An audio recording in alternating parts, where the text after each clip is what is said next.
Buffs Nation, Sooners Nation. What's going on, everybody? Apologize. I'm a little bit late starting this stream. My fault. You can blame me, not Jason. I started rambling a bunch. It's my fault, but hey, this has been long overdue. I'm so happy to have you back on the show, guys. If you have not seen Jason on my channel before, please go subscribe to CFB Pod there. One of the first guys to reach out to me when I started my channel on YouTube, and it really means a lot to have you on again. Jason, how's it going? It's great to be on, man. Thanks again for having me, man. And it's been fun watching you explode this last year, man. It's just been it's been crazy, the wild ride that it kind of started for both of us. I think I was kind of doing the same.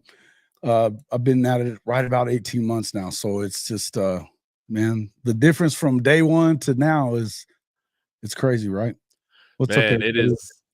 You know, you probably didn't even notice this, man, but I had when I first started the channel, I was like shaving for a job interview that I was having, and I wasn't going with a guard, man, so I screwed it up, man, and I had to shave it all off, which I hate doing. So that was around the time I started this channel. So I started with a bare face. You know, I had like a little $10 mic that I started with. And I mean, look how far we've come. But man, it's been great to watch the growth of your channel as well. And when there's always big time breaking news with college football, man, not just Sooner stuff, man. I love tuning into your shows. It's fantastic. But here, are you good real quick? Sorry. Yeah, I'm good. I somebody had come in the studio here, so. Oh, you're good. But what I was gonna say was, you know, hearing your panel with everything with what was going on with the Nick Saban news, you know, that was great. I'm sorry I couldn't hop in, but before we hop into Buffs, man, I would just love to hear your take right now, your quick take on Kalen DeBoer, on Jedd Fisch, on Brett Brennan with all their new opportunities and the fallout from Nick Saban. Man, it's a ripple effect, isn't it? Yeah, just a ripple effect. So, you know, with everything that's been going on, I mean, we were talking about it last night. It was right at 8 days, you know, last night. So 8 days since the national champion was done, and it seems like it was freaking 6 months ago. You know, that's how much stuff has gone on in a week. So it's wow, man. I mean, Kalen DeBoer, I like the hire. I think it was a good hire. I think that we kind of had an exchange about the whole Dan Lanning deal. I thought that dude's so full of crap, man, when it comes to that stuff. They didn't offer that guy. What are we talking about? So but I mean, you know, and no hate, no shade towards Jimmy Sexton. I mean, he does his job, got everybody some raises. But you know, I think overall you saw that kind of happen the way it did, and then it turned around, and I think Arizona made a big mistake. I think that was a huge mistake letting Jedd Fisch get out of there. I think you have to mortgage against the future, because the improvement, the bump in money that you would get just from making a CFP run, which you can probably do in the Big 12 with Jedd Fisch, versus not having him there. I think it was a bad move. I think it was a terrible move on their part. And I know that Brennan is highly respected and everything as far as the guy taking his spot, but I just think it was a bad idea. And I don't know. I guess Fafita's saying he may stay at Arizona now at this point, or right now he hasn't jumped in the portal. So them and him and McMillan, but Jonah Coleman's already crystal ball to go up to Washington. So they're running back. So I mean, we'll just have to see. I guess when you're $240 or whatever $1 million in debt, you know, what's another $100 million, right? I guess so, man. I guess so. It seems so weird to me, but you know, it just surprised me. Is all. It's one of those things that you're like, man, because Jedd, I mean, he turned it around. They were 1-11 when he got there. Yeah. You know, after being, I think, the same the year before, and then he flips it in a couple of years, and you win 10 games. You beat Oklahoma. You know, I mean, come on, man. That's it seems like that's the right. I mean, yeah, I can see what you're saying here, Viral Authority, but the guy's a good coach. The guy's a good coach, man. You kind of need a little snakiness on your team if you want to be good.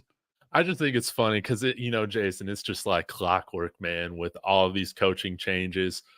It's very hard for a coach to ever leave in a way that looks good. So the coach that leaves is always going to, look like a snake. And then if you're hiring another head coach, I haven't seen any of the Brett Brennan snake tweets yet, but I mean, he's doing the same thing. It's just a huge ripple effect. Yeah, listen, and I mean, and you're about to see the same thing with Jim Harbaugh. So you're going to see he's going to run off. And if they don't give that to Moore, if they don't give the position to Moore, which they may, you're going to probably see it again because they're going to go fishing for somebody that's really good from Michigan. And it's a hard job for anybody to turn down. I kind of looked at it I felt like you probably have, when it comes to it, it seemed like to me, like when you look at Kalen DeBoer, he had everybody leaving, right? Yep. So it turned out probably pretty good for him because now he's got, the talent that you have at Alabama.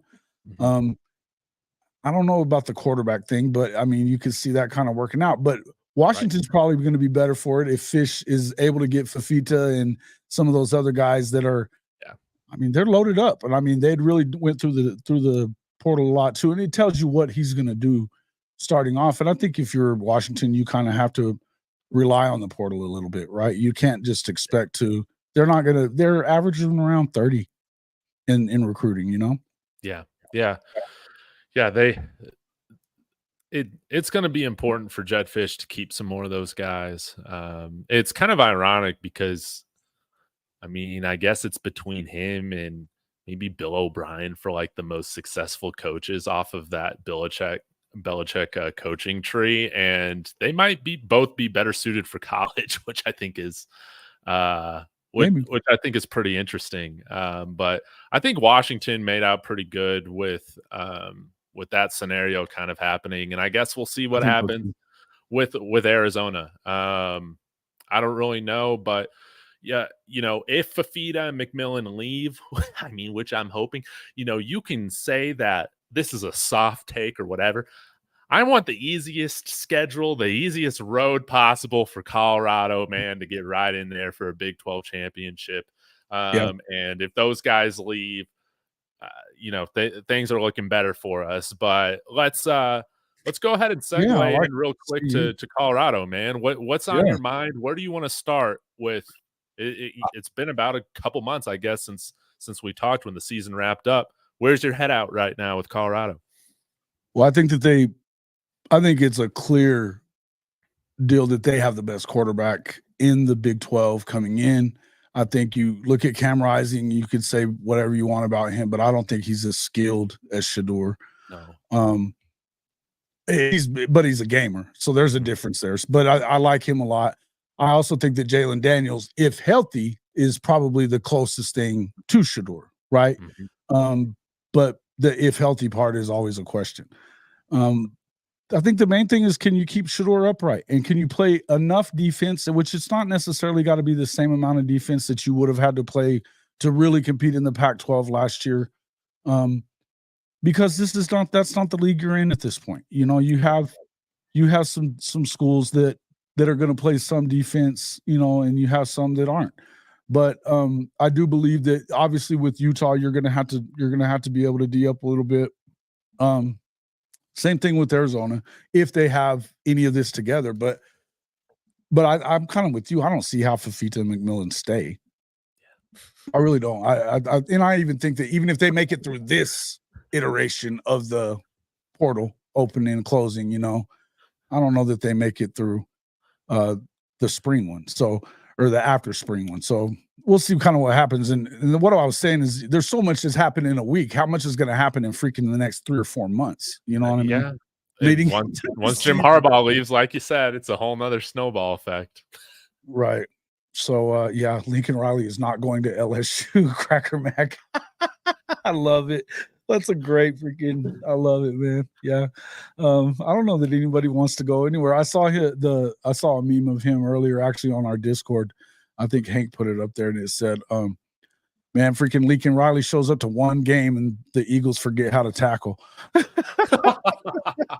was like, yes. So that's awesome, bro. Oh man, but hey, I know that this is off topic, but I just had to ask you, man. I mean, you saw two OU quarterbacks go at it on Monday night, and man, I really do feel like Baker had like the game of his life so far in his NFL career. Yeah. I don't think you could have asked a better game, from him. What were your thoughts on that whole thing? What the heck's up with this Eagles offense and Jalen Hurts, man? I'll be honest with you, man. I've never been a huge Jalen Hurts guy. I think that Jalen Hurts is a hell of an athlete.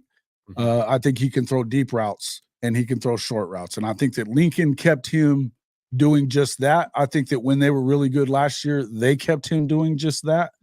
They were kind of protecting him and what he was good at. But I don't think that you can stray too far from that. You either have to throw deep balls or you got to throw short ones. If you throw anywhere from that 10 to 20 range, that's pick city for him. And I think that that's been the biggest problem.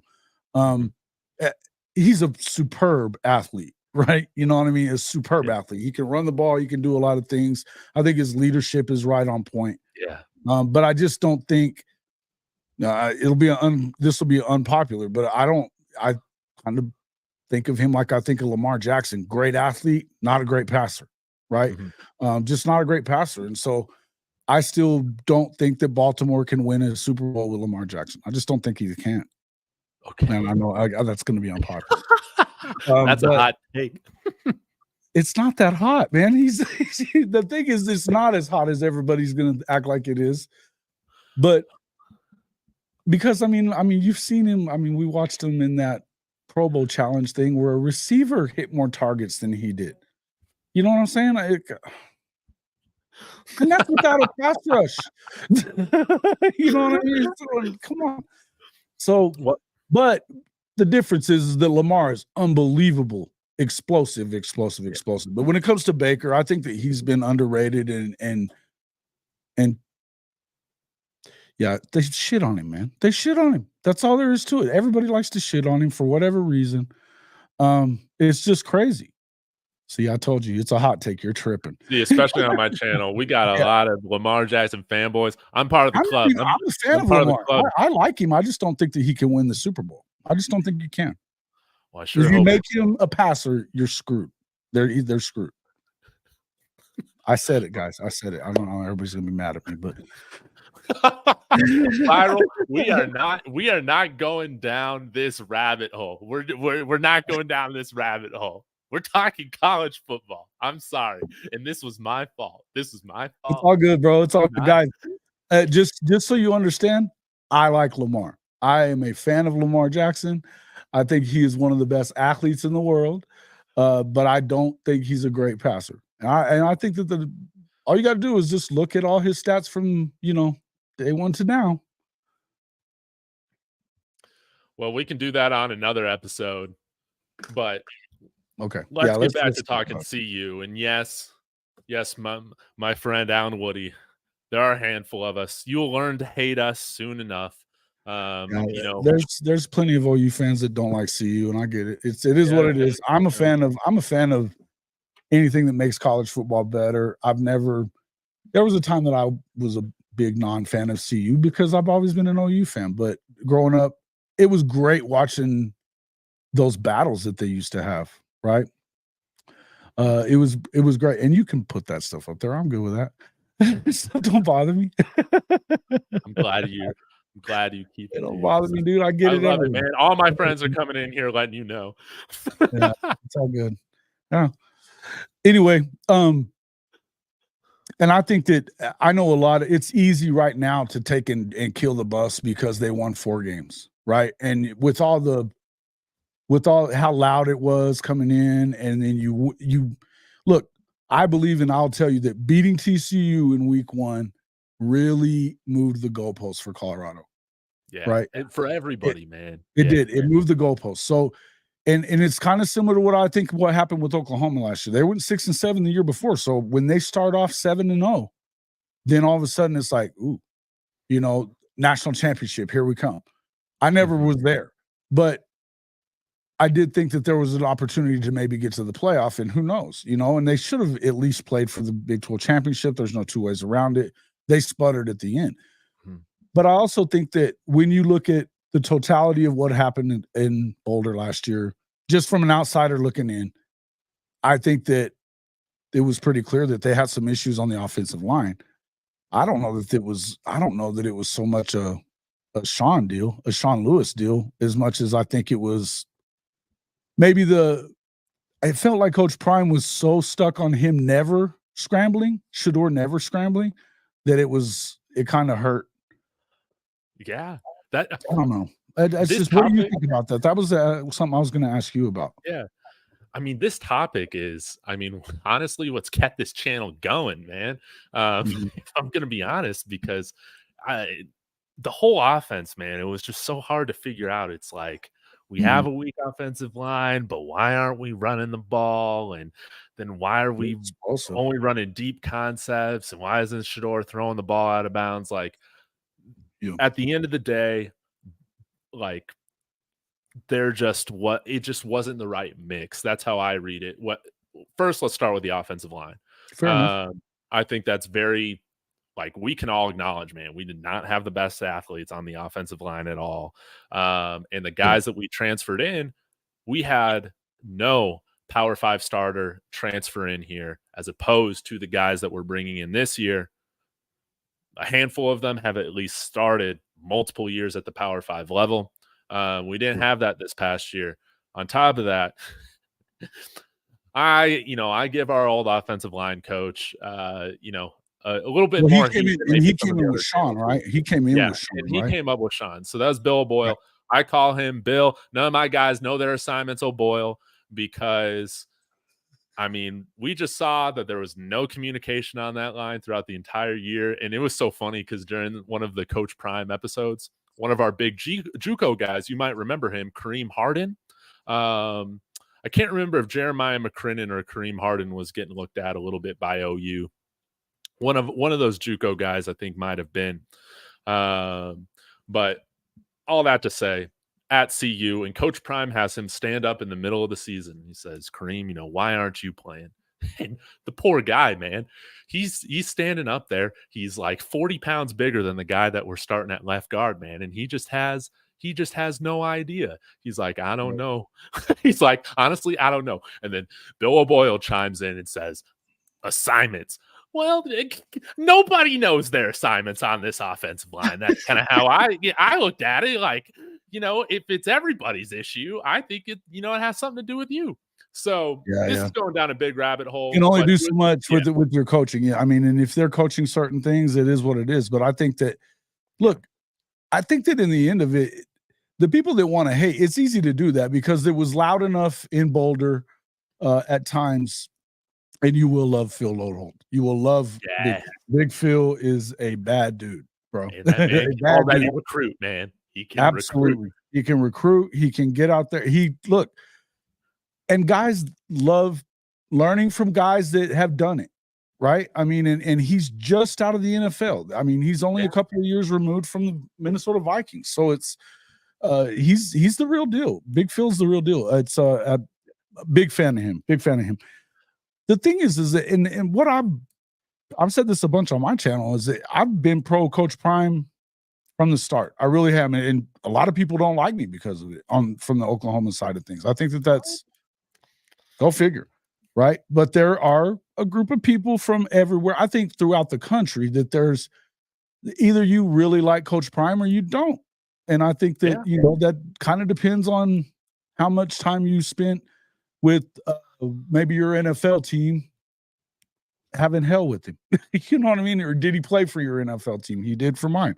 Or in Danny Cannell's case, did he end your career with the pick six?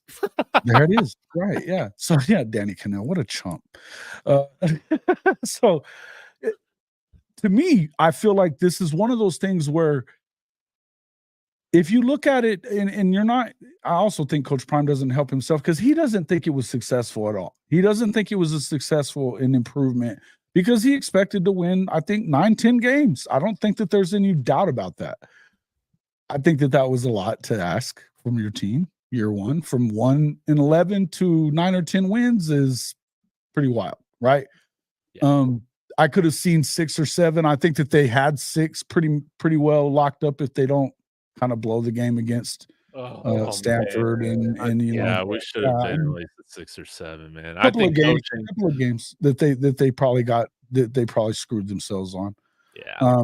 USC, they could have won that one, you know. And Oh, then that one, I think it was Sean Lewis's fault. Where the hell was the urgency at the end of the game? Where was the urgency there? Right? I don't understand that. It is what it is. That being said, I would tell you that I think it was a big improvement. You look at it 400% better than they were the year before. If they do that again, then you're looking at, you know, even if at 100% from here, that's 8 wins. yeah. Yeah. Right? 100% Yeah. from here would be 8 wins. So if you go up 150% and win 10, which is possible in this Big 12, that is really new. Arizona looks like they're probably going to have to take a step back. Arizona State, not very good. And to be honest with you, the rest of the league, I mean, you're going to get tough games from K-State. You're going to get a tough game from Kansas. I think that those are 2 unbelievably good coaches.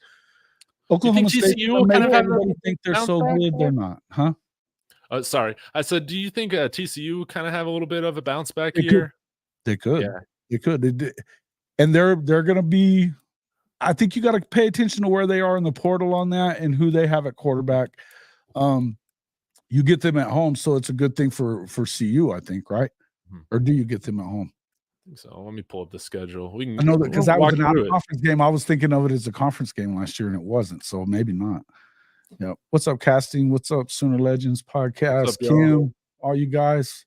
Thank you guys for all coming in. Viral Authority, Khalifa. Sorry, you guys. I should have just shut up about that, but I stand by what I said. All right, you're standing on it, man. Man, this isn't a good. It's a home game. Good. That's good. Yeah, it's a home game. It's a home game. Good. Okay. Wait. Yeah, I mean, but Hank is saying TCU is going to struggle to hit 6 wins. I think that the schedule sets up differently for a lot of those teams in the Big 12, and I haven't looked a ton at, you know, moving forward for the Big 12 in Oklahoma's case because of the fact that they're going to the SEC. But I got to tell you that the Big 12 right now is a team without a real lead dog, right? I think CU can be that program. Totally. I think CU can absolutely be that program. I think that Utah probably is today. I'd say that Utah is today, but I also think that Cam Rising's only going to be there a little while longer. You keep hearing that Coach Whittingham is near retirement. So, I mean, it wouldn't surprise me a ton if they kind of fell back. Listen, that Utah before Urban Meyer, which is who brought Coach Witt in, was never really that good at football. You know, I mean, BYU would beat them 9 out of 10. Right. So, you know, this is kind of the way it is. Since Urban Meyer, and obviously Coach Witt's been there ever since then, they've continually got better. But we got to wait and see if the next iteration of this program is going to be the same thing. Now, I would guess that they probably end up, if he was to retire after this year or next year or something like that, I would guess that they're probably going to replace him with somebody on his staff, one of the younger guys on his staff, and hopefully he can keep it up. But there's no guarantees about that. You know how that is. Yeah. No doubt. Another school that, I mean, I'm looking forward to playing them next year. It's actually a game that I'm hoping to get out to. With some of my friends here is UCF, man. I know that, you know, Gus Malzahn gets a lot of flack for, you know, sometimes his time at Auburn, but I mean, everybody gets run out of Auburn. You know, I'm not really gonna I'm not gonna discredit him too much because of that. But how do you feel about UCF right now? I don't like them. I don't think they're that good. Yeah. I think that KJ Jefferson probably helped them. And here's the thing. I think that you have the ability to recruit really well because you're in Florida, right? So you get some speed guys and stuff like that. But Gus was recruiting good players at in the SEC at Auburn and not winning enough games, bro. I think he's a coordinator. I think that's what I think. I think UCF is a scary program for the Big 12, and it should be, right? Because of the fact of where they are And really, how good is Miami and, particularly Florida, but Florida State even? I don't buy Florida State so much right now. I think that they're really good maybe coming into this year with DJU and some of the guys that they've picked up from Alabama, but I don't buy them staying great. I just don't. Let's go down this rabbit hole, Jason, because my audience will be interested in it too. What do you think about this whole punishment given out to them with this NIL violation? Which punishment? With Florida State, with all this NIL stuff, and do you think that has a large effect on the future of the program, or is that a little overblown? I mean, I know they're losing a little bit of scholarship spots, some money, some funding. Is that really going to happen though? Because I think that they could appeal all of that. You think they'll just send another lawsuit out there? Yeah. Why not? I mean, and I think a lot of it probably has to do with the lawsuit that they have now. It doesn't seem like it's as big a deal to me in view of the fact that a lot of it, look, they want to act like NIL isn't an enticement.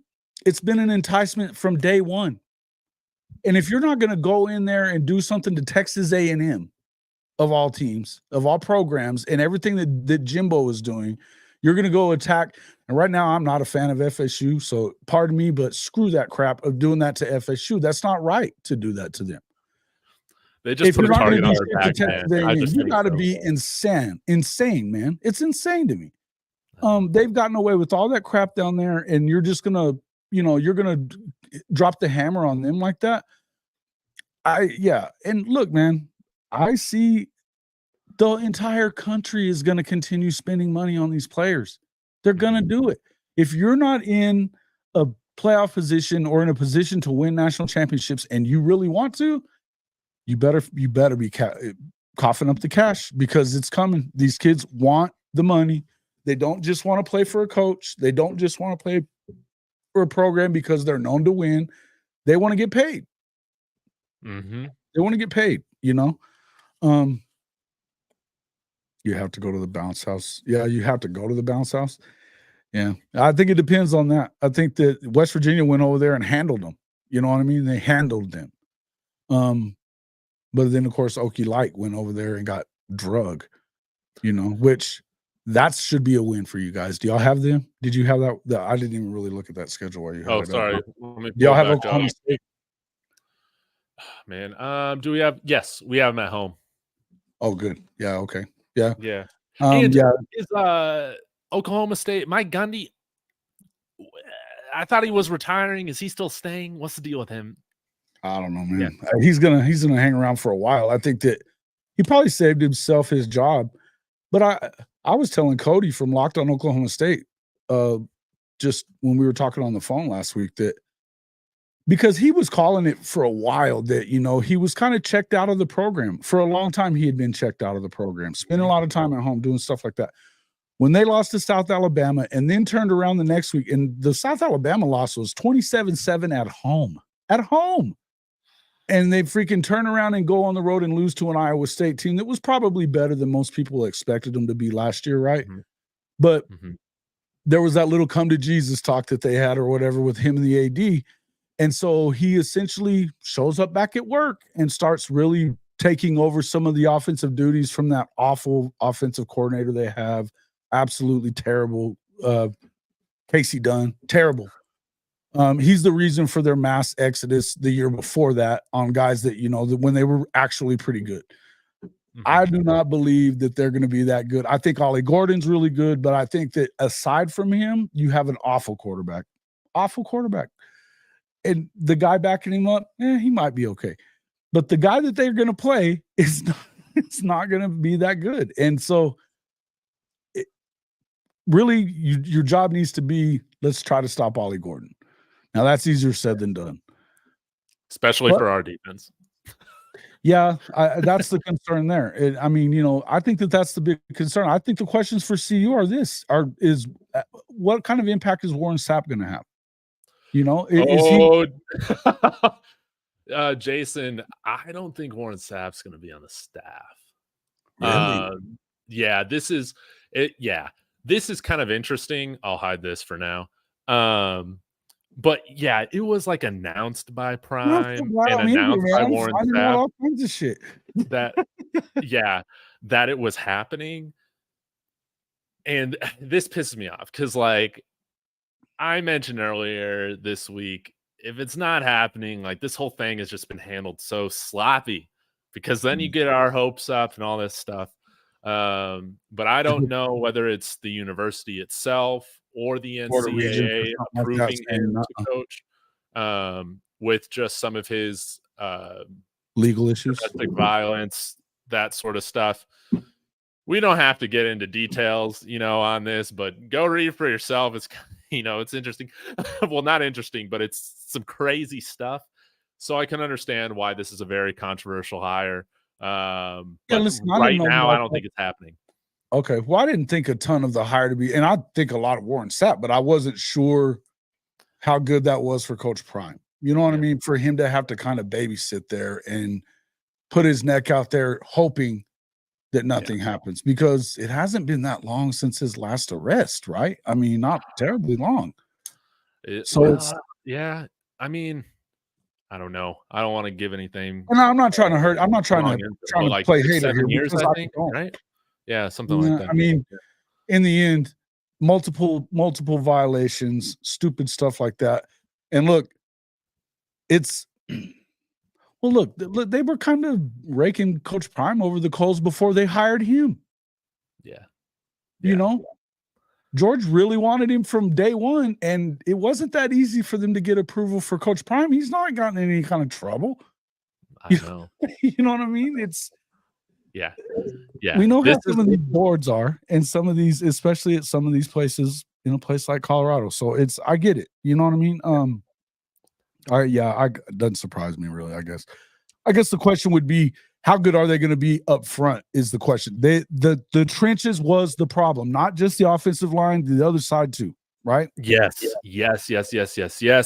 I wanted to go through this and let's comment and hear your thoughts on any of these players too, Jason. But let's talk about the defensive line. Okay. Before I dive in, I want to say I believe Sal Sunseri right now is still employed. I believe he's sick right now. That's what I think's going on, why we haven't seen him in any of the videos. But he'll be coaching the defensive line. We elevated Coach Dancy to coach the edges after Nick Williams left. But on the defensive front, we have Brandon Davis Swain, who's coming in. I feel like he's more of a defensive end type, but he's a guy that I think could get rotational snaps this year as a true freshman coming over from West Bloomfield, Michigan. But the guys that I'm probably most excited for are, like right around here. Samuel Okunloa was a fantastic edge player last year for Pitt. Yeah. I think he plugs in right away as that a was day one one of JJ's starter. favorite guys from Pitt. So JJ liked him a lot. Yeah, very one of the best edges in the portal. Helping on the interior, Chidozie Nwankwo, coming over here from Houston, Texas. A little bit small, I guess, what you would say for like a nose guard or whatever, but he's 300 rated pounds very well in run defense. Yep. Yeah, pretty close to 300 pounds though, and he's gonna put on a little weight. Sometimes those dudes that aren't that tall are the guys that they're gonna plug up that hole though really well. Yeah, you know what I really mean? stout. Those defensive tackle guys, those nose tackle dudes that are like that. That's who you want. Yeah, and if they got that low center of gravity. Yeah, absolutely. But also, I think Keaton Wade. It seems like Kentucky fans were expecting him to become, if not like a very, very like that first guy off the bench in the edge rotation for them next year, one of the starting edges for them at Kentucky. So getting him and his twin brothers coming over here to compete for that number 2 quarterback spot, but twins, they stick together. But those are guys. One's a defensive end. Yeah. That's badass. Yeah, it's awesome. But those are some guys that I'm really excited for, like on the defensive front. DJ McKinney is coming over here from OSU, who started last year. I think that he's going to be in there really pushing Cormani We have Omarion Cooper there as well. Of course, we know Travis Hunter is going to be starting at one of those cornerback positions. And then one of the last big guys that I did want to comment on, that's I think one of our premier transfers on the defensive end that we've brought in is Preston Hodge. Oh, nice. I guess, he's counted as categorized as a safety, but he'll mainly play nickel for us. He took played at Liberty this last year. Is he that Liberty kid?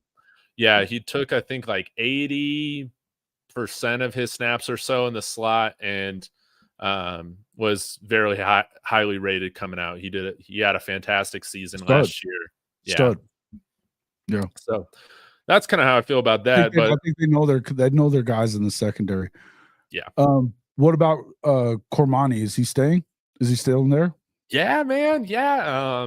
It seems like Cormani's put on a little bit of muscle too. So he's been, he's been in the gym. He's been putting on weight. He's been taking this thing seriously. And, I'm hoping that we'll see a nice jump. I feel like if players are really, they're really taking it seriously after that first season, man, you can see a big jump with their ability from their sophomore year from their freshman year to their sophomore year. So I got high hopes for Cormani, man. I feel like he's really getting comfortable.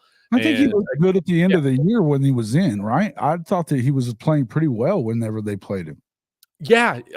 He still had his ups and downs at the end of the year. I think the biggest thing that he can work on this offseason, of course, is the size and all that. But I think he needs to work on his hands a little bit, just because he's still been too easy to lock up with run blocking. It's teams running at that side. It's been hard for him to come off those blocks. So improving his hands and also jamming guys up front, giving them trouble with their release, I think will definitely be helpful. And yeah, that's the homework I give him as a random guy in his bedroom in an apartment outside Denver, Colorado. Great news about that is that he has the GOAT of all time cornerbacks that teach him how to do shit like that, right? Right. I think he'll take hold to it well. I think our coaching or our secondary, it's looking strong. The big thing is, hey, a lot of the guys that we've brought in on the interior outside of Wanquo, these guys haven't played much. I think Anquin Barnes, 315 pounds. That's great, coming over here from Alabama. But we haven't seen him, man. I think he's taken 7 total snaps in his college career. Quincy Wiggins was a top 50 guy in the country a couple years ago, #1 prospect in Louisiana, went to LSU, and I think he's taken somewhere around 60 total snaps in his career after a couple years. So, we've seen this story happen at CU before, where under Mel Tucker, we brought in Antonio Alfano, a defensive lineman, former 5-star from Alabama. The guy never touched the field. So I'm hoping if some of these guys, the only thing you have to remember though about those guys at now that they can transfer, because used to they could, there was such a big that was a lot of it. And when Mel was there, it was that was new time for the I don't even know that the transfer portal was really as wide. It definitely wasn't as wide open as it is now. No, it was 2018. Yeah. No, yeah, it was barely started to be a thing at that point, right? Midnight Mail. But 2019, something like that. So it was brand new, and it wasn't being used. It wasn't widely known that it was able to be used at that point. I think that I would tell you that a lot of those guys that are waiting, they won't wait anymore. But maybe it's just, look, they weren't terrible on defense. That was probably what they were best at Alabama this past season. Now, what we're going to see going forward, we're going to find out. Yeah. But I would tell you that chances are he's pretty good. Yeah. What you really need is somebody to be in the middle there anyways. A big body, slow people down. If he's got strength, that'd be great. Anything's better than what they had. Anything's better than what's. That's how I see it, man. That's how I see it. And yeah, I think that some of these guys, they can play rotational roles. I mean, that's what I'm hoping for. Now, if some of these guys turn into really key contributors or starters for us, I mean, that's what we're going to need. We need some of these, guys to really hit in that way. I think if we're going to get to a Big 12 championship, because we need to have the depth there on both sides of the line. Depth is important. My question is to you is this, and I know I haven't, and it's some I was, as the season just got done with it, one of the big deep dives that I was going to do is into that roster there at CU. Yeah. But you can kind of give me an idea of where I should be looking. But how old are some of these guys? Because I am definitely of the opinion that you cannot live in the transfer portal. You cannot live there solely forever. Mm-hmm. I think that right now is one thing. I understand exactly what he's doing. And I don't disagree with it. In fact, I think it's something that you kind of had to do because you have to kind of wholesale change out this roster in comparison to what you had when you got there. I get that. Mm-hmm. In the end, I think that starting in the next year or two, you need to get heavy in high school if you're planning to be there. And that's the question I think that people have about Coach Prime is he going to hang around there? I know everything that I've heard him talk about. I think that he stays loyal to Rick George and hangs around. Right? Yeah. I hope so. But when you see him only signing 6 or 7 players out of high school, it makes you wonder, right? Yeah. You can take this however you want it, but I said it was so funny maybe a couple months ago or whatever. I'm like, if we barely have any high school recruits and we're transfer portal heavy again, and we have Pat Shurmur as our offensive coordinator, and we're bringing in somebody at DC that's just more of an NFL guy, it might just be a 2-year thing. And I'm totally happy with that. If that's the case, you're not going to find me being one of those sour grape college football fans, getting all mad when a coach decides to move on to something else. But I will say the one thing that has changed my opinion a little bit is they are getting a good mix of transfers coming in here that do have 2-3 years of eligibility still left. They do have a few guys that they've brought in here with 1 year that, will be impact players. So we can talk about, for instance, I think Sam's got a couple years left. So Chidozie Nwankwo, I think he's got 1 year left. I think Preston Hodge maybe has 1 or 2 years left. Will Shepard, who's going to be our Zay Weaver replacement, 1 year left. And I believe most of these other guys, maybe Tyler Johnson has 1 year left. But I think the majority of these guys have 2+ years. And, if Coach Prime, if his strategy is going to be, I would rather have a guy come in here for 2-3 years where they've already been in college, and that's going to be their strategy. How important are home visits then with all of your hires or whatever, if you're just doing, if you just want to eat out of the transfer portal every year? I guess we'll find out, what the long-term strategy is, but at least for this cycle, in the direction that it seems like they wanted to go in, they seem to be executing it pretty well outside of a couple, what I view as surprise decommitments.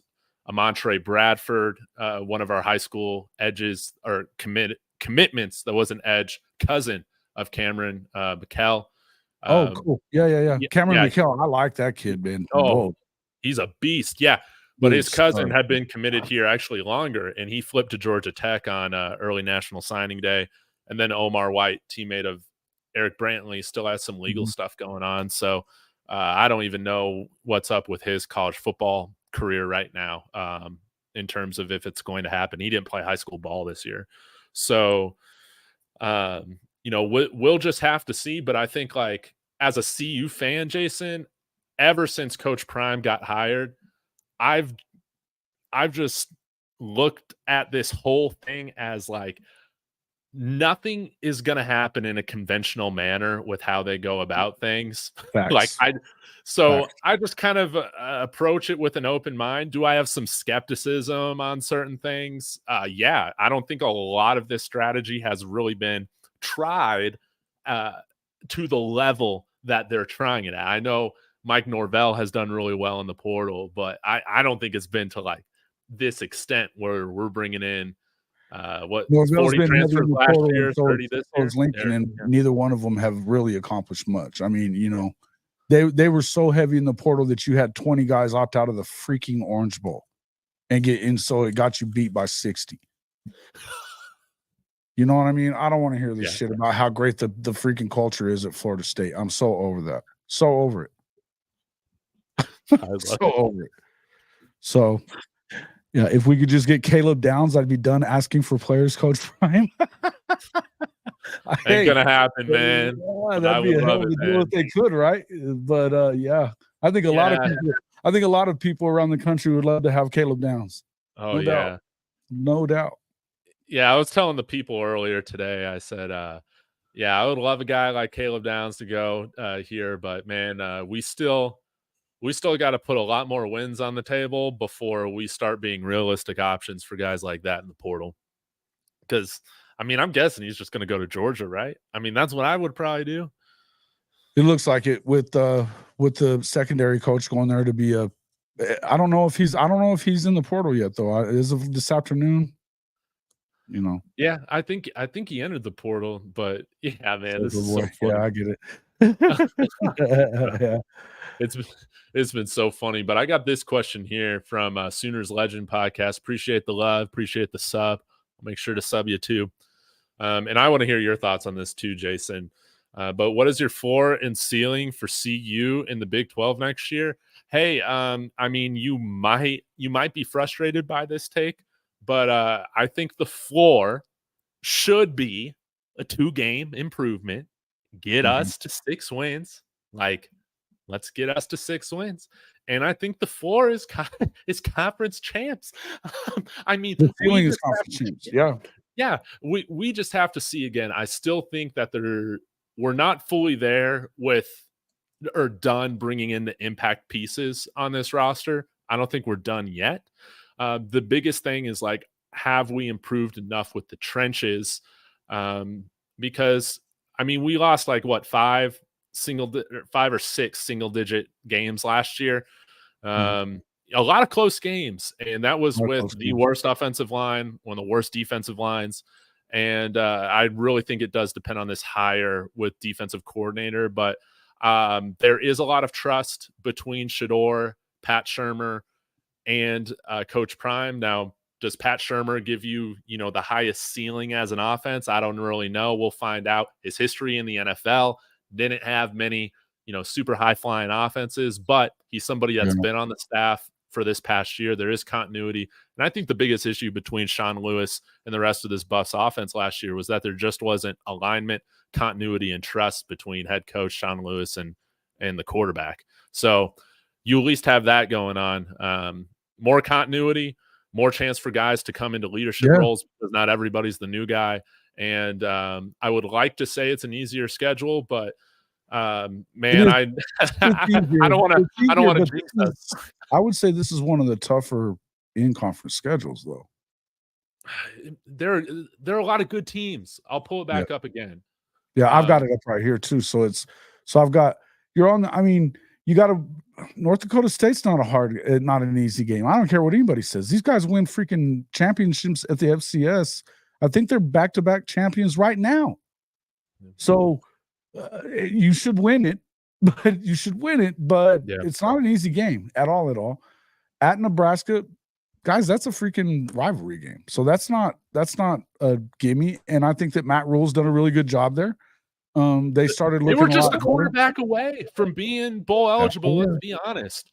That they were, and I think that they were a lot better football team at the end of the season. If Dylan Raiola is able to look serviceable early, chances are they're going to be pretty good next year. Yes. Then again, they're in the Big Ten, so who knows? Colorado State, you better win that one, but you're on the road. That's okay. We'll fill up that stadium. There it is. Yeah, it's little brother. You're supposed to win it, right? So I think, Look, I feel like the worst that you should start is probably 2-1. You know what I mean? That's probably the worst you start. At Arizona, I mean, I think a lot depends on that. We'll wait and see, right? We'll wait and see. But that was did you guys play them this year?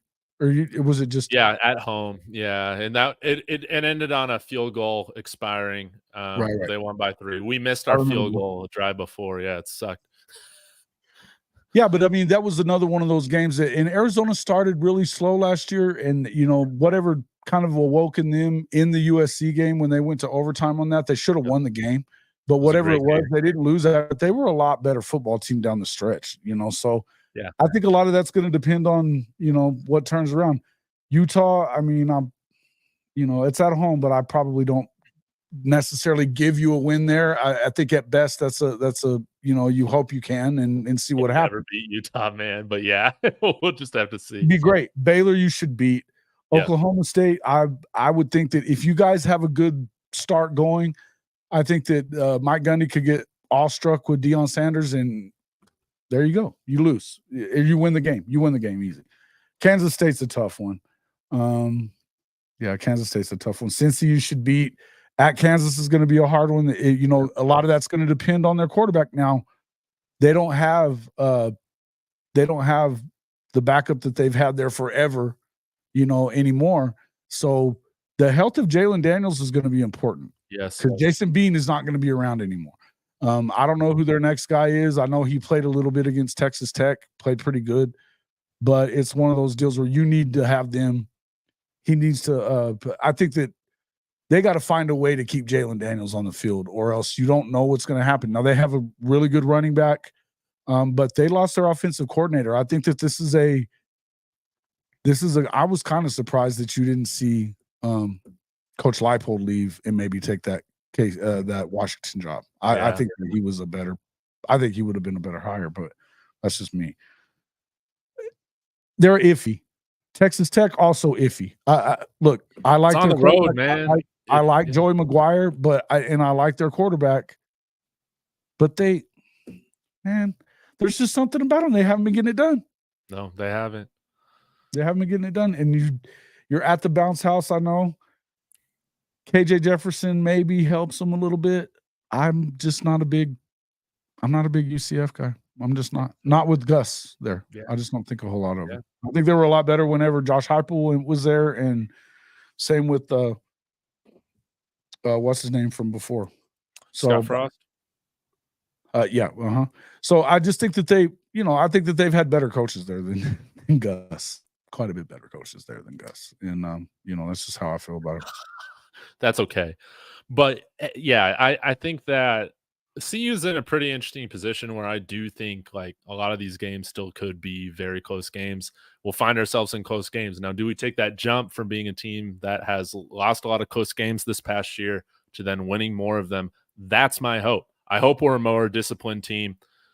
I mean, I think we led the NCAA in penalties last year. So it's like if we're able to move like our offensive line from being like terrible to just national average, if we're able to move our defensive line from being just absolutely terrible to national average, I feel like that's really going to help this team. If we can just move our penalties, man, even just up to like, the 25th percentile, man, honestly, or the 30th percentile, I feel like that makes a substantial difference in how we perform in a lot of these close games. So I don't necessarily think we're too far away, but I think that there's a criticism that we made it very difficult on ourselves. Yes, we didn't have the talent in the trenches, but there were so many other things that I feel like we dropped the ball on that we had an opportunity to do a lot better and to give ourselves a better chance to win with some of these close games. Arizona, USC, Oregon State, all of that. Hopefully this defensive coordinator hire, because we're still waiting on it, Jason. Hopefully it's a home run hit, but we don't know who it is yet. But I just want somebody competent. That's all I want to be happy. Have you been competent in your past? I'm going to be happy if that's the case. Yeah.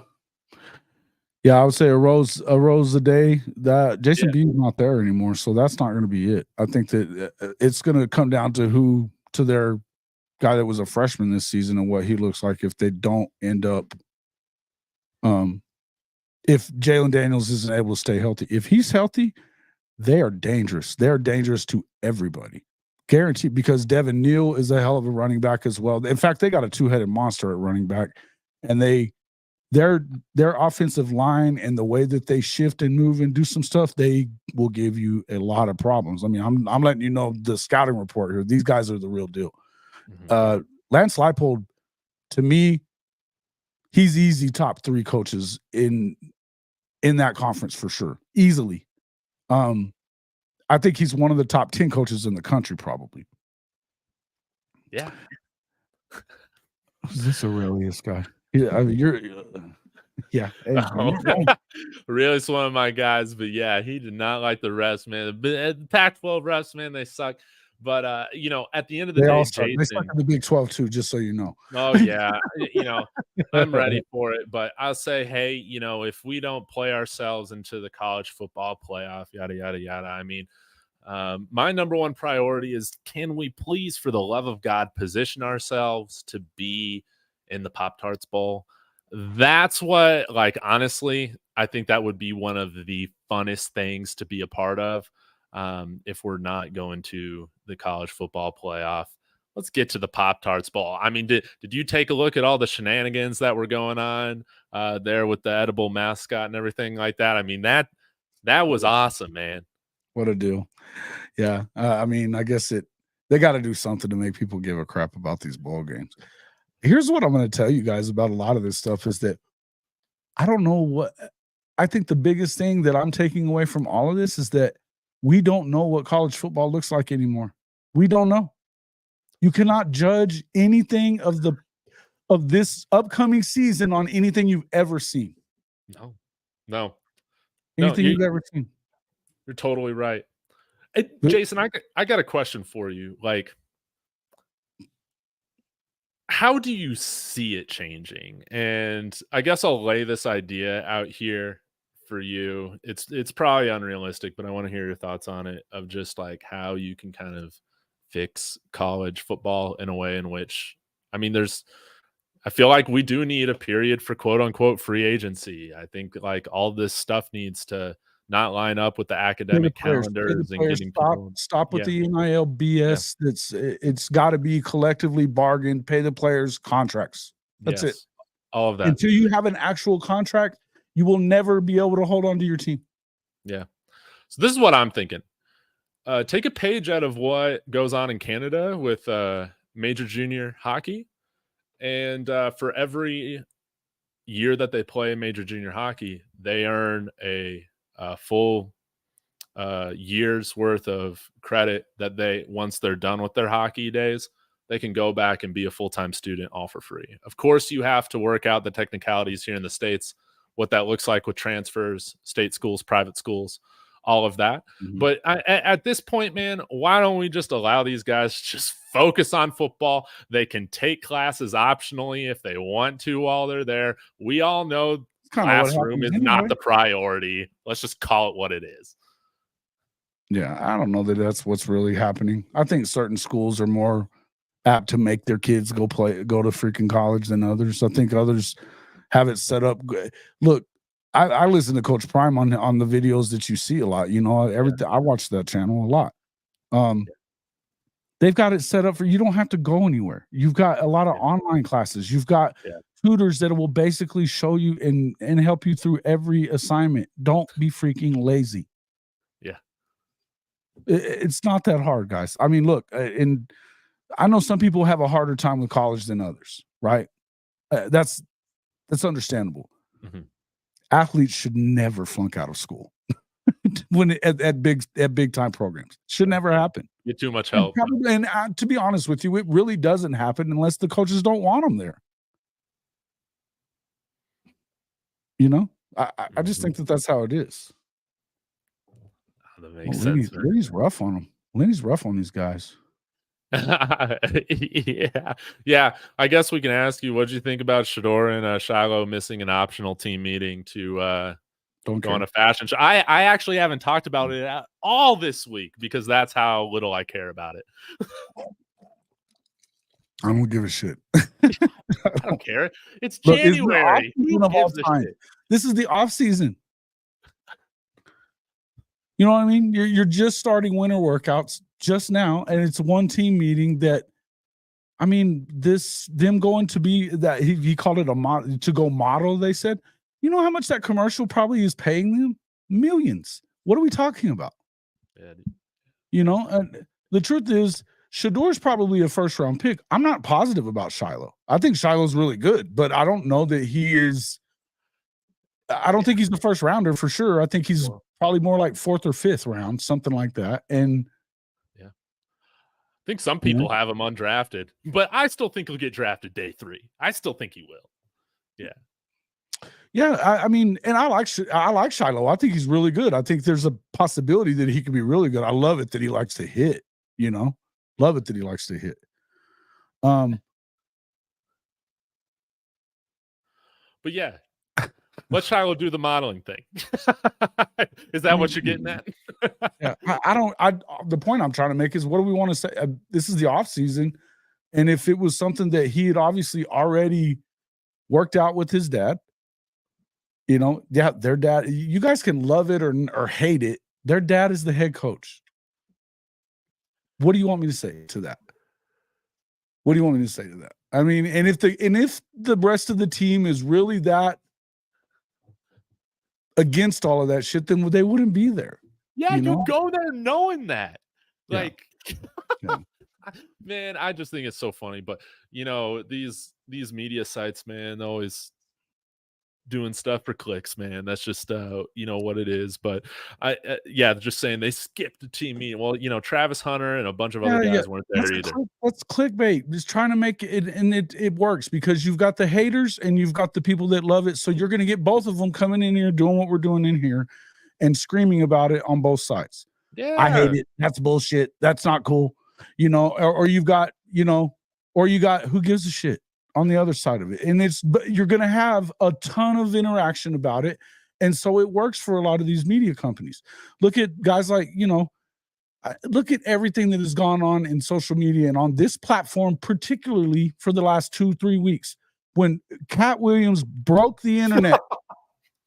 And since then, now it's being broken by freaking Jason Whitlock and Stephen A. Smith. This is what we have. This is what it is on this platform right now. People screaming and talking shit about each other. And that's what it amounts to. It's hate watching, or, you know, whatever. That's, you know, some of the biggest channels are just people that sit there and regurgitate what they're hearing about Stephen A. or ESPN, or it's Jason Whitlock. That's all his show is, man. No, but I'm talking about everyday guys like me and you, who you rarely even see their face ever. They just run video stream across there and like regurgitate what the hell they're hearing about these beefs going on at ESPN and stuff. It's insanity. And they've got freaking hundreds of thousands of subs. I don't know why I'm doing what I do at this point. I don't even know what I'm doing anymore. If we want to really make money, that's how you should be doing it. But the truth is, that's how divisive kind of sometimes you're seeing what's going on with this, the level of excuses you guys make for the elite daddy boy. Lenny's a friend of the show. He's been here. And I would just ask you. Oh, go ahead. I would just ask you, what do you want? What do you want them to do? What do you expect? I mean, I don't know what to say about it. It's the off season. If this was going on at the end of the season and all of a sudden, you know, they're gonna miss the game this weekend, or they're gonna miss practice leading up to a game this weekend because they're off. This is March. If this is like real spring workouts, yeah, dude.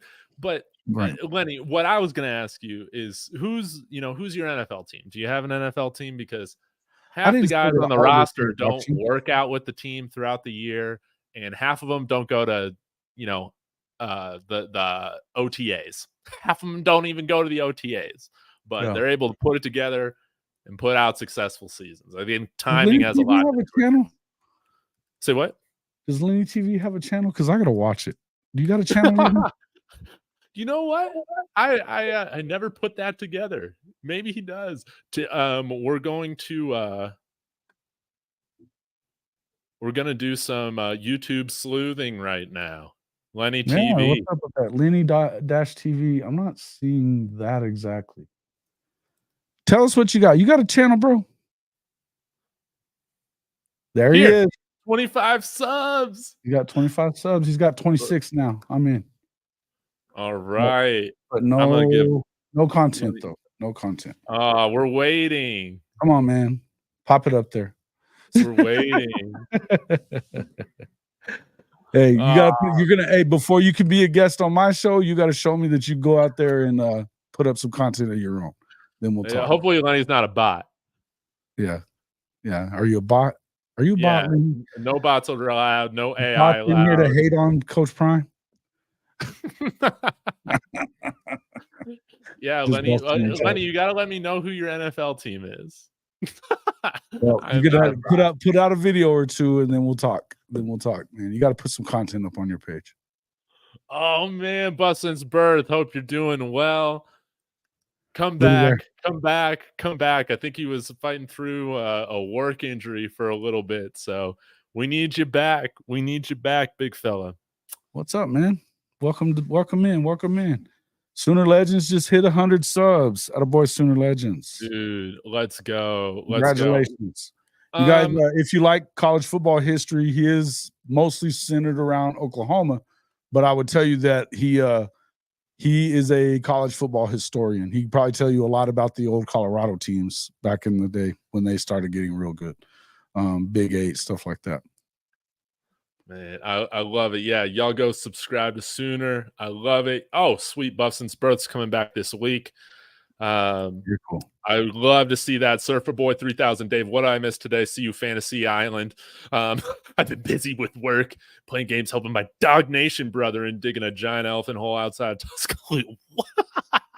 Man, you guys are working. But, all of that to say, this is, and you probably get a kick out of this, Jason. I'm wondering if Oklahoma fans are like this. I'm guessing probably not. But it's like once every guy hits, announce that it's hit the portal, it's just like CU fans are like, all right, they're coming. Like we're gonna be in the race.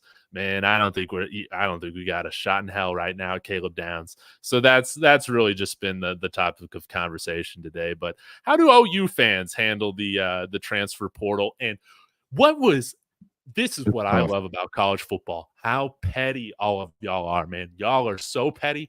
It is absolutely hilarious. What was up with petty's not even the word. Caden Green and the business ratings? Can you break that one down for me as an OU fan? Which one was it? You kind of broke up when you were saying that. What? Oh, with Caden Green going to Missouri, and then they're like trolling his dad's business rating. I'm like, trying to get me to lose subs. Pissed me right off, man. And look, here's the thing. What I would tell you is this. Do I think that Caden Green handled that well? No. Do I think that Missouri had a lot to do with it? Yes. Do I think that, and I think a lot of that has to do with but I also think that, man, again, we are at a time when it's the Wild West, and every rule that these players have to play by, they did not make the rules. The rules that were made by the people in charge that are really the dirty ones. It's not the player's fault. You can be mad about them if you want to. You can be pissed, but what it tells me is you're really pissed because you knew they were good. Right? It's because you knew they were good. So you be a hater. I hate that. I don't like it. I'm not a fan of it. I think that these players should use every bit of leverage that they have because they've been being basically all this money that college football has made for decades. They've never given any of it to the players. And I don't give a shit about college tuition. I'm sorry. I don't care. I don't either. It's not enough. No. It's not enough in comparison to the freaking money that they get. Mm-hmm. That they make off of them. You know what I mean? It's just not enough. But yes, Oklahoma fans are among the craziest. No doubt about it. There's no doubt. They go nuts. They go nuts about guys that decide not to come to Oklahoma. They go nuts about guys that leave Oklahoma. But I mean, I'll tell you, Theo Weiss was there for a while former 5-star. Now he graduated and transferred as a grad transfer so that he could have 2 years more and went to Mizzou. I saw guys on Twitter in his post loving on OU, not saying anything ugly, that were going in there calling him a punk and doing all kinds of stupid shit, man. Just like you hear about death threats. I think Twitter's the worst place in the world, by the way. Dude, it is just a cesspool full of like the scum of humanity. And I'm on it every day. Yeah. I'm not saying I'm not that. No. I mean, it's a cesspool. There's no doubt. But yeah, I mean, if you have a channel, you have to promote it there. So it's entertaining. It's a pain in the ass sometimes, but yeah, man. I wanted to read this real quick for you, Jason. Buffson's birth saying we used to have those T-shirts in 1987 that said Oklahoma sucks, but Nebraska swallows. We might have to do new ones. Those were the days of the real rivalry. That's freaking awesome. Oh, dude, this is the beauty of YouTube, that you can say things like this and talk about these kind of things, and this is the fun stuff, right? Look, I don't get as wound up into the recruiting stuff as a lot of people do, because I just think that it's a waste of time. I do. I think it's a waste of time. I think they're going to get who they get, and they're not who they don't. What I would tell you about Oklahoma and how they work in the portal, I still think there's some resistance there when it comes to Coach V. They should be probably, I mean, to me, I'm not positive about this kid, the kid from LSU, the 5-star tackle. He didn't play a lot at LSU last year, but apparently he's demanding top dollar. Depending on who you're hearing, some people are saying that Tennessee has a better NIL structure in place to pay him. Apparently he's about Hurd. What's his first name? Yes. Hurd. Yeah, what's the word? Yeah, it's kind of a weird first name. Anyway, I do think that, hey, Buff, since birth, I'm definitely going to find your channel and you'll have a new sub. So no doubt. But yeah, listen, I think that I want him to get him, because I think that if you've lost anybody there, the Caden Green deal was a big loss. It was a big loss for Oklahoma, because he was definitely coming in there doing, he was coming in there and doing some things that as a freshman you like to see. But I do think that all I care about tuition. I have 60,000. This is our walk-on quarterback's dad. So yeah. All right. But Pete, if your guy wasn't, if your son wasn't a walk-on, right? I get it. Look, we all care. We all have our own reasons for certain things. Yeah, it is what it is. Oh yeah, but sorry to interrupt you. I just get distracted.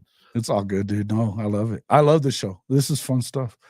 Yeah, it's fun stuff. But no, look, I think overall, they probably, there's some, they keep saying that they're playing the NIL game like the big boys, but I'm not positive that they are. If that makes sense. You're talking about CU? OU. I think. OU. Yeah. I think that with now, when it comes to high school kids, I think that they're playing the game that they have to. With like David Stone, they played it. I think they were playing it with Williams Nwaneri. I think Williams Nwaneri's. I think he didn't end up at Oklahoma because his mother didn't want him there. And Mama Ozark money, right? Yeah. But I would also say that, yeah, I don't know, man. But they did really good on the defensive line. They got Nigel Smith, who I think is completely underrated. They got Danny Okoye, who is very underrated at the edge position. Jaden Jackson, who played right next to David Stone. They did good. So they paid up and got 5 blue chip defensive line prospects. That's what they had to do. That's awesome. You can't pay everybody, so focus in on bringing those guys in. Definitely. You got to do it. And you're going to the SEC, so you better do it. Otherwise, you're going to get hammered, right? Got to do it. The offensive line side, there's a little concern, but Bill Bedenbaugh is generally considered the best offensive line coach in the country.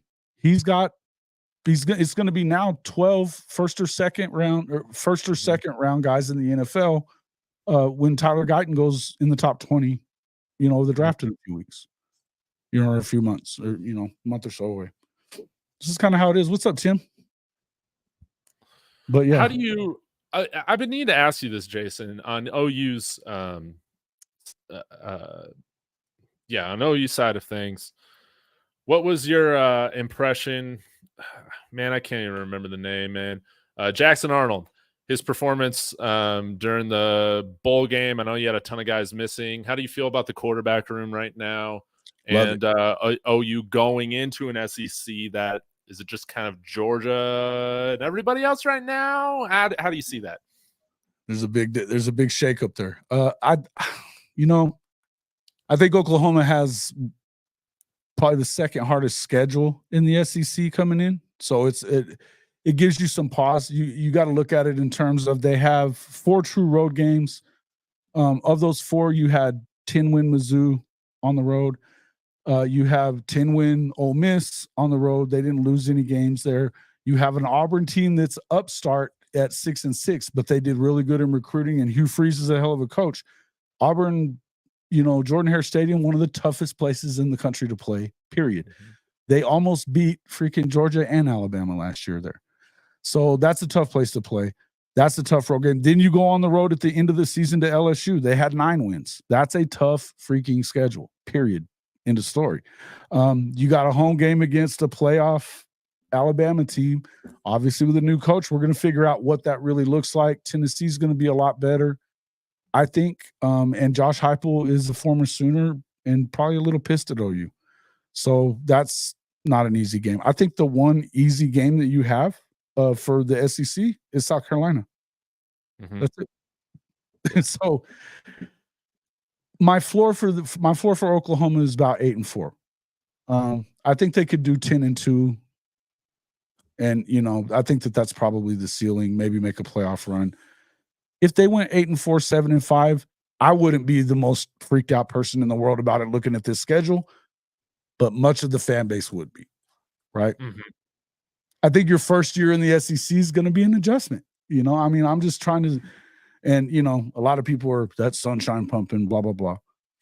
Yeah. See, Surfer Boy even says it. What did they do to the SEC to draw Murderers Row? Yeah, and while, you've got Texas that comes in and they've got a cakewalk. After they play Oklahoma and Georgia in back-to-back weeks, they're pretty much, I think that the best game they have is be the end of the year, it'd be against A&M, and I don't know how good A&M is. Yeah. Because their yearly opponents it's Alabama. No, it's you guys, A&M and Arkansas. That's who it is, right? If they go to a 9 game, right now their only yearly opponent is Oklahoma, Texas. But they play Georgia. They play Georgia and Oklahoma. But they're going to play A&M in the first season. They're going to go to a 9 game schedule. I think Nick Saban was the only thing standing in the way of that. Oh, for real? Yeah. So, because it'll go to that 3-6-6 model where you have 6 at 1 year, 6 the next. I think it's a big improvement to the SEC when they had teams that weren't playing for 10 years. They might play once. You know what I mean? In the way that they had it worked out before with the divisions. Going divisionless like that, even if they were to stay at 8 game, which I don't know that they are. I know they're trying to squeeze some more cash out of ESPN. But I believe that this Oklahoma team is definitely ready for the league. I just think that you've got a young quarterback. You were asking me about Jackson Arnold. Yeah. There was a lot to like about the bowl game. There was a lot to not like. I mean, he had 4 turnovers himself. The good news is after the first 2 interceptions that he threw, then they had another fumble. I mean, they had already had 3 turnovers, and they were up 11 going into the fourth quarter.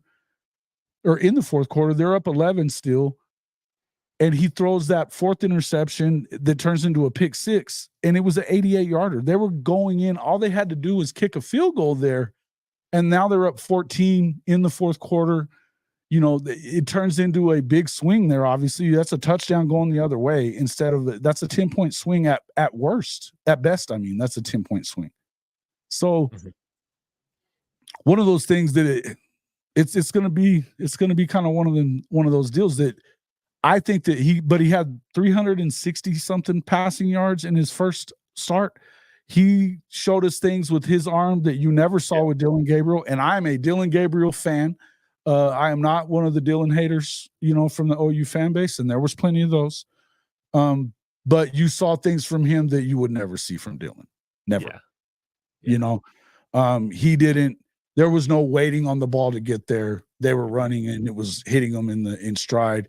He had some big time throws. You got to learn to take care of the football. I think that was the perfect opportunity to get that. It's an exhibition game. It doesn't hurt you. I know you're going to hear different from other people. I think it's a baseline place to start from. Yeah, he had 4 turnovers. Not a fan of it. But I would say that in the end, they had 4 turnovers. He had 4 turnovers, and they still had a chance to win. Mm-hmm. Their defense played better than people really give them credit for. Most of those touchdowns came off of those turnovers. One of them was directly off of that turnover. So I just think it's going to be, Stark Vegas. Surfer Boy. I love Surfer Boy. Surfer Boy's hilarious. Surfer Boy.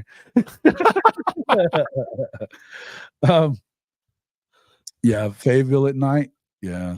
They always get beat when they go to freaking Arkansas. They always get beat when they play Arkansas, it seems like. Beat them again. Right now on your schedule, do you see, man, I'm trying to see, do you think your toughest opponent is Ole Miss? How do you feel about them right now? I think they're good. And I think that Lane is catching his stride, probably. Yeah. I think that if your hope is, and if you were Lane, your hope was to get that Alabama job. But I think it was probably never going to happen this time, right around. If Kalen DeBoer, I don't know, Kalen DeBoer, people want to talk all the shit they want. He's 104 and freaking 12 all time as a head coach. I know, man. He just doesn't 27-3. 27-3 in the Pac-12 in 2 years.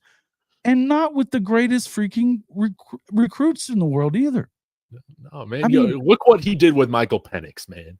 He was a write-off. Nobody thought Penix was worth a shit until after last season. That's right. Hey, man, I'm with you. But I do think that Lane, the thing about Lane, he's working that transfer portal angle that they're never going to kill NIL. I mean, if you listen to him, but I think that they're doing well in NIL enough to the point that they're paying these portal guys. And look, people love to love on Sark. I don't think that Sark's as good an offensive play caller as he is. Mm-hmm. I don't. Yeah. I would take Lane over him. I would too. And the reason they're going to call a lot of the same stuff. My thing with him is Lane will go for your jugular, and I've watched Sark be completely conservative at times when he says shit like all gas, no brakes. Sometimes your brakes are on, Sark. I know better than that. I think that his football teams are more dangerous because he doesn't worry about that stuff. He's going to go for the throw. I think he's going to make mistakes. Mm-hmm. But I think that there's going to be times that I feel like he's probably I like him better. That being said, I think he's a little immature, and his flirtation with the Auburn job last year may have kept him from getting that this year. I think so. I'm rooting for Lane Kiffin. I want to see him finally put it all together. This year he has no excuses, man. With all the I'm about tired of giving Lane excuses. I'll give you that. You got to win these big games. You got to win these big games, bro. You can't lose them, right? Yeah. I don't know who else they have on their schedule as far as if they're playing Georgia again or not. But I think that if we're talking games, the Texas game is going to be hard. They're recruiting great. It's obviously they're losing a ton of guys, though. They are losing a ton of guys. They are, but they're also bringing in a ton of guys. They're attacking that Alabama roster as well. They got their number one receiver. I think that's one, and it looks like they may be getting. It looks like they may be getting Nyblack as well, the tight end. I think they may. That's the number one spot for them. Yeah, because they essentially had to replace like a good portion of their defense, their whole receiving core, right? Will be new players essentially. Well, but Amari Niblack from Alabama, he's a hell of a tight end. I think that guy is one of those dudes that you got to be looking at. And then of course they have what's his name, that 5-star receiver. Ryan Wingo, and I think they had like a 5-star or a really high 4-star this past year that their number one receiver is going to Texas as well. They're going to reload there, right? Yeah. They're going to reload there, and I think they're going to be okay on offense. Defensively, I don't know that I trust that they're going to stay that good. They lost one of their best coaches there too. So they lost Tavondre Sweat. They lost the other stud on the D line. Not to say that they haven't been recruiting well there, but I think it's just they don't have a ton of experience in some places that you probably need to, right? Mm-hmm. So that's one of you plan on attending Georgia versus Texas. Good luck finding a place to stay there. Coach I already was looking for places to stay. He's going to have to stay in San Antonio. Hey, not too far away. And I mean, he was planning that a month and a half ago, so that was pretty wild stuff. Or when they put the schedule out, which is a month ago. So, yeah, listen, I think that, in the end, Mizzou lost their whole defensive staff. I don't trust Mizzou, guys. Dude, Eli Drinkowitz, come on. Oh, are they all at LSU now? Is that what happened? Yeah, the whole defensive staff is pretty much. And that's all these guys that are going there, like I wouldn't be that surprised about Williams when they're splitting on that after a year or whatever. I don't buy it. I don't buy Mizzou, man. I'm sorry. These are, to me, they're like Okie Light. They win 1 out of 10 against Oklahoma. I cannot worry myself about Missouri. Sorry, it's mid-zoo. Mid-zoo. Period. So, it is what it is, man. Your son lives in Austin, Surfer Boy? Yeah, that's good. That'll be a hell of a game ticket right there. That'll be a really cool game. Much and as then you can see Bevo go after the little bulldog again. That was kind of cool. I like those little Sugar Bowl that year. Yeah, that was awesome. That was freaking awesome. I want to see Bevo and Ralphie get up with it, but our Ralphie we got right now might get trampled by Bevo. Bevo's probably a little slow. But like I said, we have to go to the transfer portal for a new Ralphie. That's what we got to do for a new Ralphie. Yeah. This Ralphie just did not give a shit, man. She wilding out a little bit. Yeah, she would just gallop out there, maybe get to the 30-yard line, and shut it down. Back. She just is not interested. But you know what? We got Trojan horsed, man. We got totally Trojan horse because this Ralphie was born in Nebraska. That's just what it was, man. So I'm hoping we can get a new Ralphie, and we'll see where it all goes. But what are they doing receiver wise at CU right now? What are they? I mean, who have they kind of come into? Because I know you kind of lost some guys, right? I mean, it seems like we didn't lose anybody really that important outside of probably our best, most consistent wide receiver we had this year, which was Xavier Weaver. He was out of eligibility, so he'll be going off to the NFL. I think a lot of people, from what I've seen, kind of see him as a 3rd, 4th, 5th round guy, depending on how he tests. Yeah, had a great year. So we have Will Shepard filling that role coming in here from Vanderbilt, which is going to be great. And then we also brought in some competition for Jimmy Horn in the slot. I'm a fan of Jimmy Horn. I like him too. He did lead the team with 8 drops this past year, so I think that's why we brought in a little bit of competition. Focus is important for him, right? It seems like he needs to stay focused a little more sometimes. But when he's what I liked what's his name TV was saying that the way that Prime handles everybody and his kids. I saw things that he did with some of these other guys that Jimmy dropped that big catch that he should have had against USC, right? Yeah. And coach didn't eat him up. He's out there hugging on him, telling him he loved him and believed in him. He ends up making a big play later on that you needed him to make. Mm-hmm. Right? I think that it's important. Yeah. And that's the thing is I think that it's easy to sit here and nitpick at the stuff that we're talking about with with Coach Prime and his kids being there. Simple, easy to do. He loves his sons. Should love his sons. I've seen him also do that with other players. I've seen him do that with Cormani McClain when a lot of people wanted to throw Cormani down the freaking road last year, midway through the season, get him the fuck out of here. And he's a freshman. Right. You forget these guys. It's like, come on, bro. They're 18, man. But yeah, like circling back, we brought in LeJontay Wester, who had over 1,100 yards receiving at FAU. And his brother's also going to come and play linebacker here, which I think he slots in as a starter here. But yeah, Wester, he's another really speedy, shifty guy. And him and Jimmy, man, they got their work cut out against each other for that starting slot position. We did bring in depth is important, though, dude. Yeah, And then with Travis Hunter and Will Shepherd leaving next year, kind of the next guys that are going to be those go-to wide receivers. One guy that we had here this past year, Omari Miller, he had over 200 receiving yards against USC in that game. I'm hoping we see some more from him this year, but it was a true freshman. And then we've also brought in a guy that's also going to be a sophomore, Baby T.O.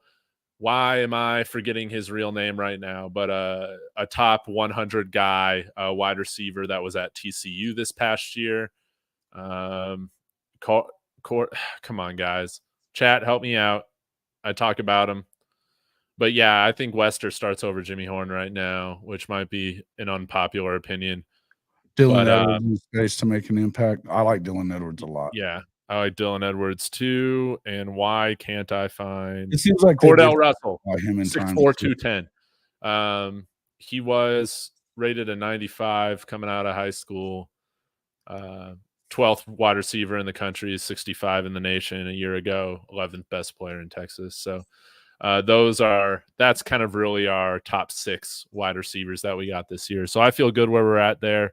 Again, it really just comes down to can the guys that we brought in from Indiana, Houston, Jeremy Mayers from UTEP, everybody on the offensive line, Jordan Seaton. How does that whole thing play out? I think that's really the key to how far this team goes is the offensive line. Yeah. Oh, yeah. Draylon Miller from I like that kid too. Yeah. We got Draylon Miller and Cam McHale, man. We got both of those guys. Which I mean, Miller, man, and I wouldn't be surprised if those guys get a little bit of snaps this year. But yeah, we're in the place right now where I don't think we need to rely on them. Which I think, again, you never want to put too much pressure on freshmen coming in, right? But those are also long-term pieces where, you could say bringing those guys in. Totally forgot. I feel you're talking about Cordell Russell from TCU. Is that who you were talking about? Yes. Yeah. Big guys, 6'4", 210. We didn't have any guys. Yeah, with his size last year. So that's going to be really nice. Yeah, look at Will Shepherd. Yeah, okay. Now, who was the guy that you lost, though? I think he was one of our guys, one of the Texas dudes that we work around some. Oh, you're thinking about Aaron Butler. Yes. The tight end? No. Oh, you're thinking about Michael Harrison. He was a walk-on. He went to San Diego State. We brought in Shimon Mateer from Cincinnati. Okay. Yeah, so I think he'll be good. It seems like he's a little bit more of a well-rounded tight end, good red zone threat, can block, and I think Pat Shermer will be using him quite a bit. So it is Pat's going to be the OC, huh? Yeah, that's all official. So we'll see how it goes. Again, how I feel about that one. Not sure how I feel about that one. I don't know. It's not the sexiest hire. That's but if it makes Coach Prime happy, I think that's what you have to really do. And they trust him. That's really it. Can they do something? Yes. Is Coach Prime going to be happy with the way he calls the game? Number one. What's up, Bishop Frank? And then does Shador like him? That's the question. If Shador likes him, yes, you're good. right? So you did not like Sean Lewis. I think that you've seen guys talking about it in here. Lenny was talking about, you got to find a way to get Dylan Edwards in space. I agree 1,000,000% on that. Dylan Edwards is a freaking problem when you get him in space. And it felt like that they forgot about him at times throughout. I mean, I watched most of their games. I mean, man, why is Dylan Edwards not getting the football? Dude, I got a laundry list of like, why are we using or not using certain players the way we are? There was just so much. Xavier Weaver they would forget about sometimes last year. You're like, what the hell? The dude's wide open. He's the biggest target you got out there. Why are you not throwing him the ball? Why are we leaving Dylan Edwards to pass protect when we have Cavassier Smoke on the bench? I didn't get it. Did Cavassier Smoke leave? He was out of eligibility, man. I feel bad for him. Was he? Okay. Yeah. Cavassier. And it seemed like he didn't get enough love, enough run. No, man. I mean, I think he had like a total of like 4 or 5 carries on the whole year. Like LaMichael James, yeah, we just. I don't know that I would call him LaMichael James yet. They're viral authority, but I'll go a step further. Reggie Bush, baby. Wow, that's what I'm hoping. That's a tall task, man. That's a lot for him to be that guy. I won't put it on him. Madam Air is better and can actually block, K Vizzy says. Yeah. Who's the return specialist this year? Yeah, because Zay Weaver did it for us. I would guess it's probably Dylan Edwards that does it, but maybe Dylan. Yeah. I don't know. We got a handful of guys that can do it. LaJohntay West can do it. Dude's doing it, man. Yeah. Jimmy Horn can do it. Don't put Travis Hunter back there. Nope. That's the question I got. Is Travis going to play every freaking snap on both sides this year? Because I don't think that's a great idea. I think it's a terrible idea. Regardless of what you think, I think his snap count's going to average probably around between 90 and 100 snaps. Oh, they're going to use him the same way this next year. Yeah, but he had 150, 160 in some games, man. That can't happen. Yeah, with Stanford, and at that point, you're just gassed. But yeah, I think you'll see him play around 100 snaps a game or so. But Jason, I'm sorry, man. I got to start cutting this off. I know we went way longer than I said as usual. That's how we do this thing. But yeah, we did. Really appreciate you, man. Yeah, no worries, brother. I enjoyed it. It's always fun to talk ball with David. And dude, anytime, man, you want me to come on, I'm happy to do so. We got to get you in here on our show as well. Guys, come and check us out at Hall of Fame College Football with Jason and the coach as well. If you're not on our channel, come check us out. We talk a lot of ball about everything. It's not just I probably should do more just OU content, but a lot of our live streams, you're going to see that we're going to talk to different creators from different places, and we talk about everything. So love college football, love talking college football with everybody. I got a boo in here? Nice. I love it. That's awesome. I love the internet, man. I do too. All right, but yeah, man, I'm excited, man. I'm excited about the season coming up. I think that, like I said, get ready for. You don't know what the hell is going to happen. Yeah, Surfer Boy, come over, man. Come over anytime. It's at CFB-pod. At CFB-pod. Dude, you guys got to go.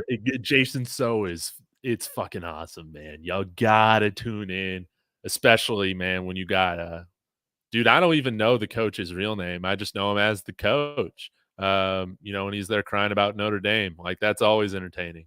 So, thank you very much for saying that. But I mean, I've enjoyed your show so much as well, man. You've got some cool guests that keep coming on, and you guys talk. I love just popping in and seeing where you're just kind of talking to your folks, and just you're a funny dude, man. You make me laugh. Hey, man. Well, hey, I will put in a plug, man. If you ever need me, or if you ever want to connect with Rawhide, I know he's trying to get out there a little bit more and connect with some greater college football people. So yeah, I'll connect you to, or maybe we can do a little panel, which would be hilarious. But Absolutely, man. Let's have yeah, some fun. And that's what it's supposed to be, man. We're doing this for a lot of people are taking this so serious, man. It's fun stuff. We're talking about college football. You know, no doubt. let's just have some fun with it or whatever. Thanks, guys. If I'll for sure get over there and check out Buff Since Birth as well. Surfer Boy, welcome to come in. We're excited to see it. Like I said, Lenny, put out some content, man. We'll have you on after Yeah, that. come on, Benny. Come on now. You can't talk Yeah. all that game behind Come that on, man. keyboard. Anytime. Not be Anytime, putting out some anytime. content. Yeah. Yeah. Just got to make sure you're not a bot. Put out some content. Yeah. We'll see what's Yeah. up. But yeah. Hey guys, appreciate you though, man. I appreciate you having me on, man. It's good stuff. Man, I love it. Well, great. Well, thanks again, guys. It was great to see so many of y'all in here from Jason's channel. Again, shout out to so many of my fans and community members here. Man, I love it. I'll give you the horns down, man, as we sign off. Sco Buffs, you know, good luck with everything Sooners. We'll talk again soon, Jason. And as always, everybody, Sco Buffs. Sco Buffs. All right.